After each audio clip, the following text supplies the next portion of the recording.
muito bem-vindos à série Desbravando a Fonte Chaveada com Osciloscópio e Passo a Passo, onde eu, professor Rodolfo, pego uma fonte chaveada e vou medir nos pontos estratégicos dela e de seu funcionamento, beleza? Para ensinar vocês tudo o que acontece nesse circuito tão importante aí no seu dia a dia. E hoje, galera, nós vamos medir o filtro capacitivo da nossa fonte de alimentação chaveada e detalhe, vamos fazer isso com o osciloscópio e com o multímetro e lá nós poderemos encontrar algumas falhas totalmente horrorosas que podem estar prejudicando demais o funcionamento da nossa fonte chaveada, pode ter total certeza. Então assiste até o final. Lembra sempre que todos os links que você precisa acessar estão aqui na descrição do vídeo. E-books, treinamentos, loja eletrônica fácil e todas as aulas desse conteúdo estão aqui na descrição do vídeo. Vamos que vamos pra cima!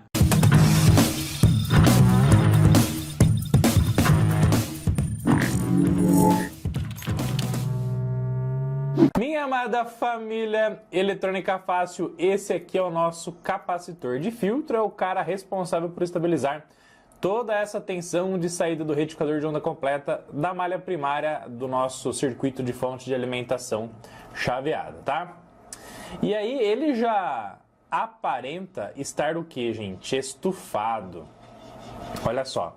Então, se você analisar aqui nas placas superiores dele, você já vai ver que esse capacitor aqui ele está inchado, que ele está estufado. Então, isso aqui já indica que esse cara realmente pode ser o grande danadinho que esteja fazendo toda a nossa fonte passar por esses sinais totalmente horrorosos que eu acabei de mostrar para vocês na tela do nosso osciloscópio, tá? Mas é aquele negócio, tudo isso aqui é suspeita. Então, vamos medir, nesse caso, a capacitância desse capacitor com o nosso multímetro de bancada da Rigol. Meus queridos, é muito importante que quando você vai trabalhar com capacitores eletrolíticos, dispositivos que vão armazenar energia, que você descarregue-os usando uma lâmpada incandescente ou um resistor de descarga, tá? Para que você então não pegue a tensão que possa estar sobre esses dispositivos e venha alocar no seu dispositivo de medição, multímetro, capacímetro, tá? Então o que eu fiz aqui, ó? Eu tenho uma lâmpada, que eu posso usar ela como lâmpada em série e também uso ela como lâmpada de descarga de capacitores de link DC, né, de filtro capacitivo, tá? Então eu pego uma ponta, toco no polo do capacitor, pego outro, toco no outro polo, então a lâmpada vai consumir toda essa energia para nós, descarregando todos os capacitores a serem testados, beleza? Então vou pegar aqui, ó, ponta vermelha, vou colocar aqui na saída positiva, ponta preta aqui no negativo, ó. Muito bem. Então agora com o nosso capacitor tendo toda a sua carga indo para a lâmpada, já se descarregou de forma show de bola. Agora nós vamos usar o multímetro de bancada para medir a capacitância deste capacitor. Então vou pegar aqui, ó, o nosso DM3058E, vou selecionar aqui a escala de medição de capacitância, beleza? E nós vamos medir, gente, a capacitância exatamente na nossa placa eletrônica, aqui no nosso querido capacitor eletrolítico, para ver que valor que vai ser mostrado lá no nosso multímetro de bancada então. Beleza?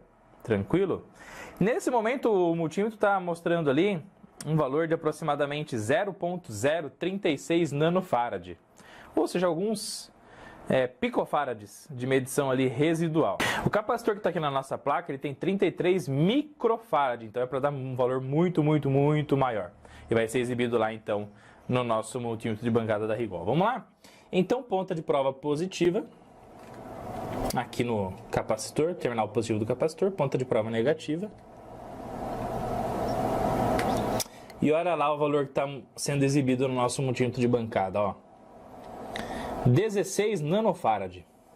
Ou seja, era para mostrar aproximadamente 33 microfarad e ele está mostrando 16 nanofarad, ou seja, mostrando uma capacitância totalmente insuficiente. Mostrando também que esse capacitor que já mostrou que está totalmente inchado, estufado, pode realmente ser o grande vilão dessa história. Agora o que a gente vai fazer? Nós vamos dessoldar esse capacitor, tá bom, gente? Então nós vamos tirar esse capacitor eletrolítico aqui, ó.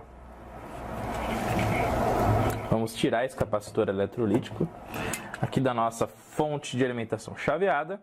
e vamos medir ele fora da placa, porque anota aqui para mim no campo de comentários, a suspeita do defeito é com o componente na placa, o teste do componente na placa. Agora, a confirmação é com o componente fora da placa. Fechou? Vamos para cima. Queridos, já dessoldamos então o nosso capacitor eletrolítico e agora vamos testá-lo ele fora da placa com o nosso multímetro de bancada da Rigol. Vamos para cima. Olha lá. 14.8, 15, 16 nanofarad. Ou seja, uma capacitância totalmente errada, uma capacitância totalmente diferente do que ele tem que dar, que é 68 microfarad. Tá bom? Então esse cara aqui definitivamente nós não vamos usar mais. Ele está com defeito, esse capacitor ele tende a estar em aberto internamente, a perder todas as suas capacidades de armazenamento de carga. E então nós vamos substituí-lo por um outro capacitor que eu tenho aqui, ó, que é esse capacitor. Olha só que show de bola. Eu tenho aqui um capacitor de 47 microfarad por 400 volts, eletrolítico também. E a gente vai soldar ele para fazer um teste e ver como que a nossa fonte já vai reagir. A capacitância está um pouquinho menor, mas tenho certeza que ele já vai trabalhar muito melhor do que esse capacitor que a gente acabou de testar, que está totalmente horroroso, tá bom? Beleza? Vamos medir a capacitância desse cara para ver se está ok? Olha só, então aqui ó, ponta de prova positiva e ponta de prova negativa. Vamos lá? Ó. Olha lá, gente, 47 microfarad. Então a capacitância desse cara está espetacular. Suportabilidade de tensão igual ao do outro capacitor, 400 volts.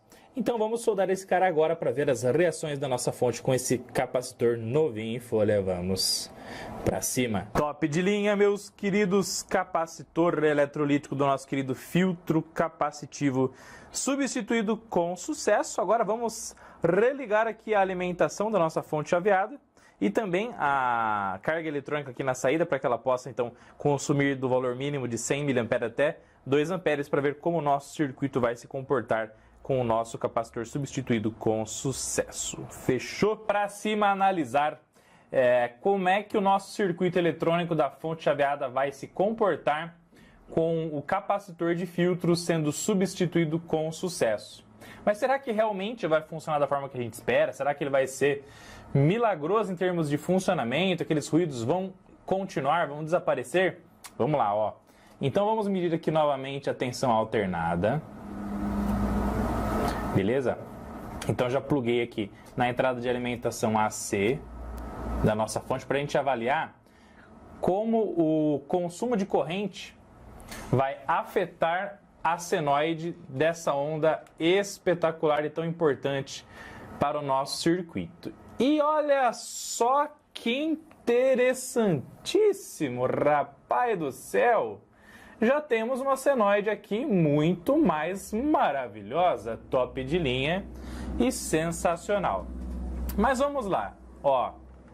Corrente elétrica de consumo 0,1 ampere com a saída em 12 volts. Nós temos aqui uma senoide show de bola, top de linha e espetacular. Vamos adicionar aqui uma medição de tensão em RMS, ó. Então, measure, vertical. Aqui no vertical vamos medir tensão RMS. Muito bem. Vamos fechar. Tensão em RMS, olha só que lindo, gente. Temos uma tensão aqui de 127 volts, 128 volts. Perfeito. Uma tensão máxima de 179, que é bem próximo daquilo que a gente espera, né? 180 volts de pico, frequência 60 Hz, tensão mínima 180 negativo, máximo 180 positivo, mínimo 180 negativo, perfeitinho. E aqui um RMS de 128 volts. Lindo, maravilhoso, show de bola. Mas agora o bicho vai pegar, por quê? Porque nós vamos estressar aqui o consumo de corrente elétrica, aumentar bruscamente o consumo de corrente elétrica, tá? Vamos aumentar o consumo de corrente aqui então, ó, para 2 amperes, que é o valor máximo, e vamos ver o quanto isso vai afetar a nossa fonte chaveada. E uma coisa que já impressiona é o seguinte: não existe mais, pessoal, aquele ruído que estava presente na nossa fonte chaveada. Lembra que eu até tinha pegado o microfone aqui, igual eu vou fazer de novo, ó. Então eu peguei o microfone e coloquei aqui, né, ó, na fonte, ó. E tava com um barulho horripilante. E agora o barulho sumiu, ó. A fonte está em plena carga, 2 amperes, e todo aquele ruidaço acabou. Olha, acho que esse capacitor já está animando esse cara que está dando a aula sensacional para vocês, tá bom? Mas vamos lá. Bem, vamos analisar como é que está a nossa senoide, então, ó. E olha que fantástico, pessoal. O nosso DHO 914S da Rigol mostra que a senoide continua perfeitinha, linda e maravilhosa. Vamos até colocar aqui 50 volts por divisão. Olha lá. Muito bem. Muito melhor do que estava anteriormente. Eu vou colocar aqui para você na edição um print de como estava a senoide sem o capacitor ser substituído. E agora você consegue comparar com o que a gente está mostrando de forma maravilhosa para vocês. Tá bom? E aí, frequência 60 Hz, a tensão de pico não mudou muita coisa, né? Super estabilizadinho. Top de linha RMS aí de 124, ou seja, analisando já a parte de entrada, esse capacitor já mostrou que está funcionando de forma sensacional. Vamos agora, pessoal, com muito cuidado e muito carinho, posicionar aqui a nossa ponta de prova na saída do nosso circuito retificador, ó. Beleza? Então, ó, positivo. E aqui a nossa referência negativa. Muito bem. Show de bola. E olha o sinalzinho maravilhoso que apareceu ali de forma incrível. Top de linha e sensacional. Lembra que eu tinha falado para vocês da tensão de Ripple, pessoal? Que é aquela pequena tensão de ondulação que vai gerando pela carga e descarga do capacitor de filtro conforme vai aumentando ou diminuindo o consumo de corrente elétrica? Apareceu a tensão de Ripple, sumiu toda aquela flutuação de tensão. Todos os ruídos praticamente foram embora e olha só como um capacitor com mau funcionamento faz toda a diferença para a análise qualitativa dos sinais das fontes de alimentação chaveada e dos outros circuitos também. Então já deixa a hashtag capacitor top aqui no campo de comentários, tá bom? Fiquei tão animado agora que eu vou mostrar uma outra imagem para você, então segura aí. Olha só que imagem maravilhosa, não é mesmo, galera? Então agora a tela do nosso osciloscópio DHO 914S da Rigol está aqui nessa Smart TV linda, maravilhosa e show de bola. E aqui também nós vamos conseguir manipular o sinal do nosso osciloscópio de forma incrível, faixa preta e espetacular, tá bom? Pessoal, a primeira coisa então que é muito interessante a gente fazer é uma análise desse sinal aqui, ó, que é a famosa tensão de ondulação, beleza? A tensão de ondulação, pessoal, nada mais é do que a tensão de carga e descarga do capacitor conforme então a corrente que está tendo de consumo na nossa fonte de alimentação, beleza? Quanto maior o consumo de energia, mais o capacitor descarrega. Quanto menor o consumo, isso aqui tem de virar uma linha no decorrer do tempo, tá bom?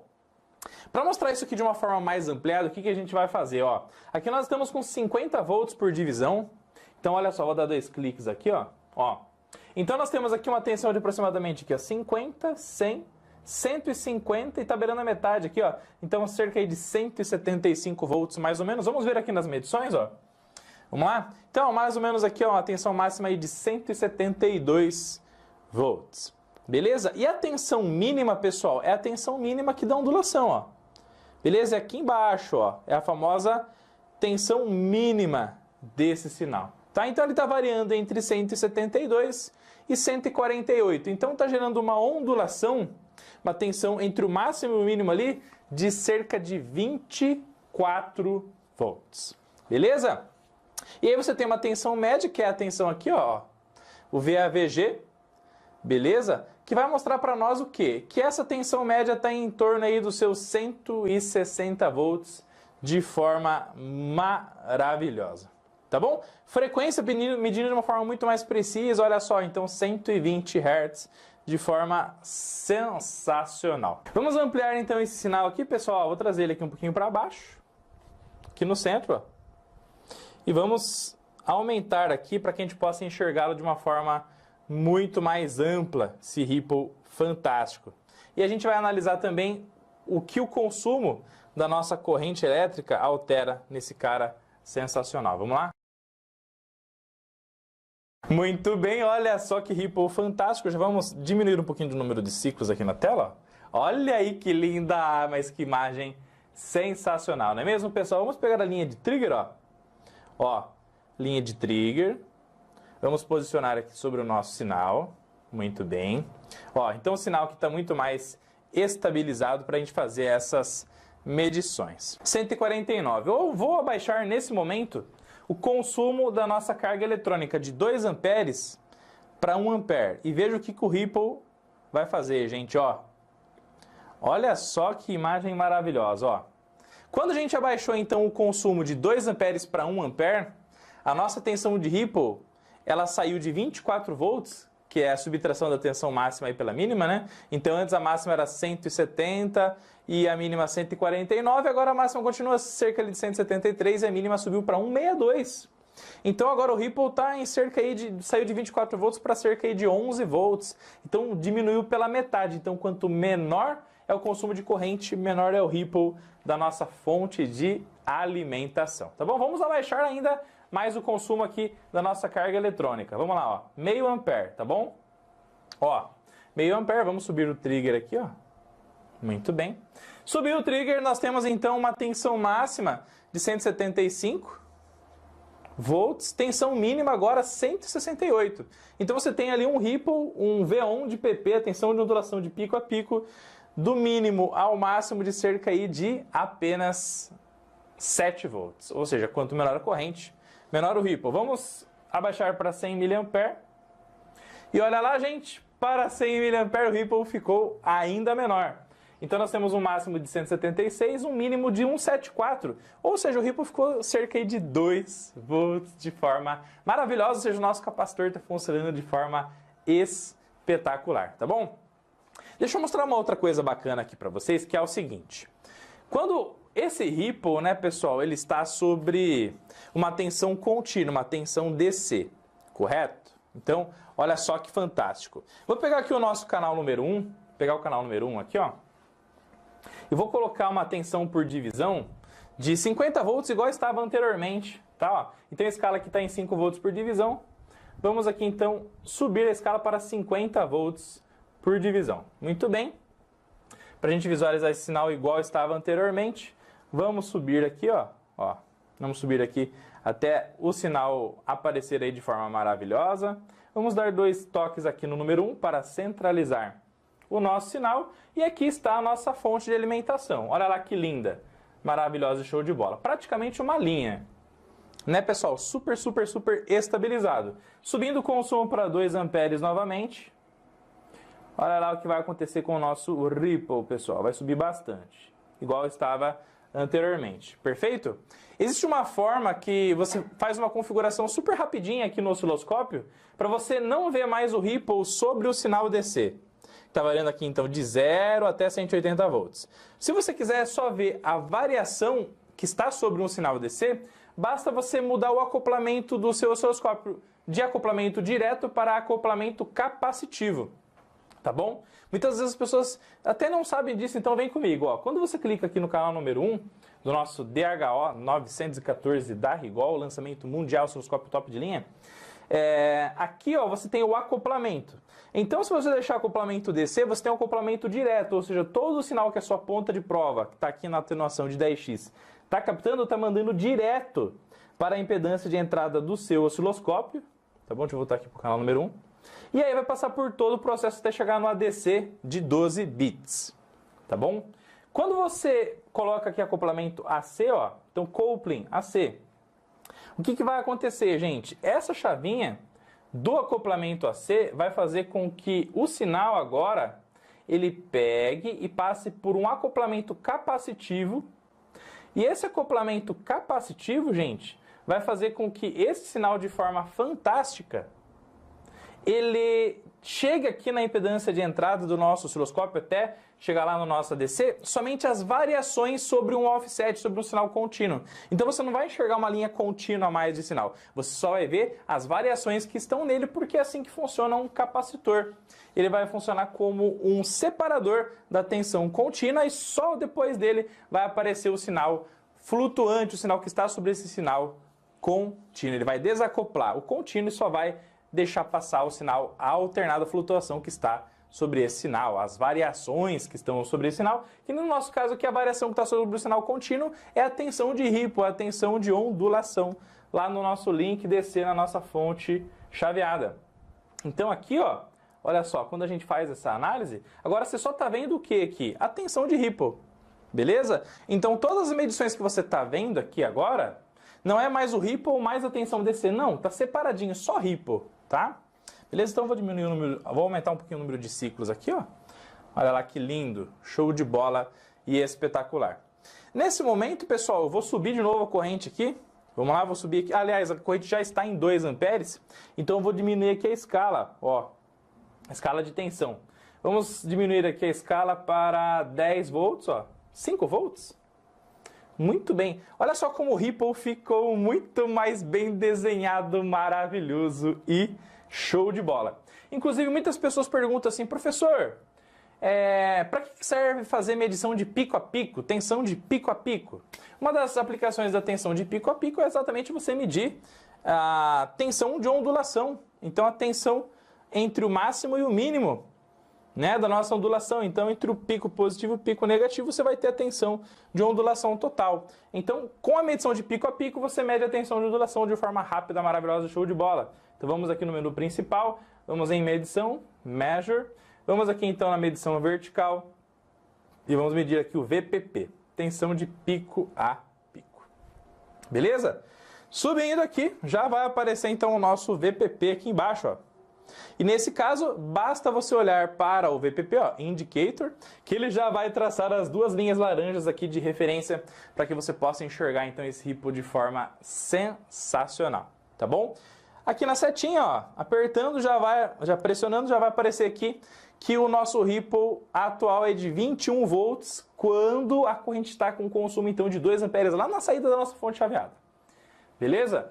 Vamos diminuir agora, gente, nós vamos diminuir agora a corrente para mostrar rapidinho aqui, ó, como com o VPP você já consegue medir essa tensão de ondulação de forma sensacional, tá bom?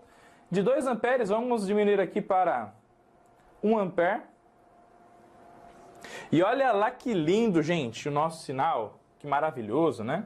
Então nós temos aqui agora um VPP de 11 volts, a 11 volts e meio, perfeito, tranquilo, para o nosso VPP, quando corrente de 1 ampere. Vamos diminuir aqui para meio ampere. Diminuindo aí para meio ampere, nós temos aí uma tensão de VPP, tensão de ondulação de 6 volts e meio. Então, quanto menor a corrente, menor a ondulação. E 0,1 ampere. 0,1 ampere. Tensão de ondulação de pico a pico aí de 2 volts aproximadamente. E se você zerar a corrente, zerou a corrente, tensão de ondulação tendendo a 0, gente. Então, olha só que fantástico e olha o nível de importância que é ter um componente funcionando bem para que ele possa estabilizar a tensão em todos os periféricos. Então, dali para frente, a nossa fonte de alimentação chaveada funcionar de forma sensacional. Então, com isso a gente já conseguiu aprender que se você plugar o teu osciloscópio na sua fonte chaveada, lá no sinal alternado de entrada, já tiver cheio de ruídos, quanto maior o consumo, os ruídos aumentarem ainda mais. A sua fonte de alimentação, de forma audível, você começar a escutar ali um barulho muito brutal.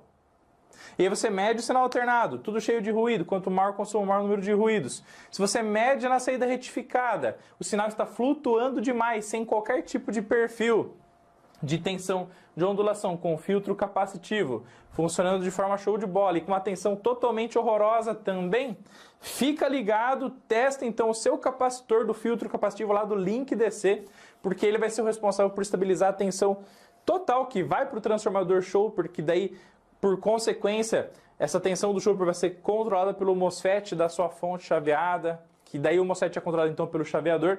Então um componente com má qualidade de funcionamento prejudica a qualidade de energia de toda a fonte, inclusive afetando a própria rede de alimentação da sua placa eletrônica. E todos os ruídos vão ser repassados para todo mundo que está plugado nos circuitos elétricos aí da sua casa. E aí também fica um alerta, né? Quando você usa fontes de alimentação chaveada de baixa qualidade, onde os capacitores eles possam não ter uma qualidade tão boa assim no decorrer do tempo, né, do seu desempenho, isso pode afetar a qualidade de energia de toda a instalação elétrica também.